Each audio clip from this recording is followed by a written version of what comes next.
اهلا وسهلا بيكم. هنتكلم الطريقة الافضل لفك مفرش اللاسيه، سواء اللاسيه العادي او الروماني او اي مفرش بيبقى عليه رسمة من تحت.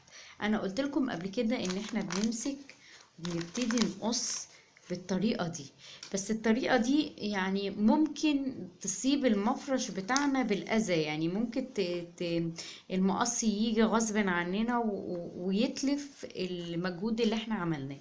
فالطريقة دي بصراحة أنا شفتها في مواقع كتيرة أجنبية بيستخدموها وعجبتني أفضل من الطريقة بتاعتي الأولانية. بيجوا من ورا ويبتدوا يقصوا الجزء اللي من ورا كده، فانتي مهما قصيتي مش هتأذي المفرش بأي حاجة يعني.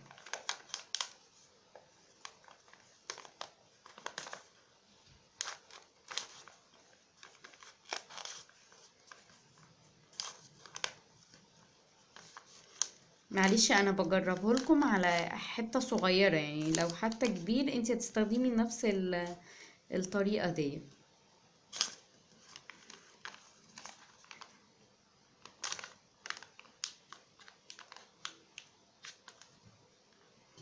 تمام، هنلاقيه خرج معانا بمنتهى السهولة.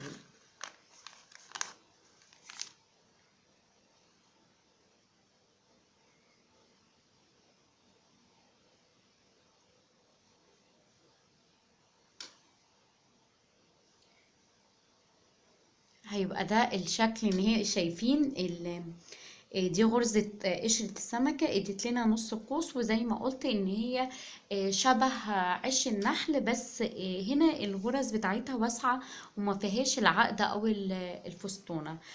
احنا كده استخدمنا القيطان اللي احنا عملناه بخيط الكروشيه، ودوت اسمه اللي بيتسمى يعني الكردون او الحبل الروماني او اللاسيه الروماني. يا رب اكون وفقت في الشرح وعرفت اوصل المعلومة. مستنية منكم التعليقات، تنصحوني لو في حاجة انا يعني معرفتش اوصلها كويس، او في حاجة عايزيني اوضحها. يا ريت نتواصل مع بعض. لو انتوا اول مرة تدخلوا القناة، يسعدني ان انتوا تنضموا لينا وقناتنا تكبر، ونحقق نسبة مشاهدات عالية ان الكل يستفيد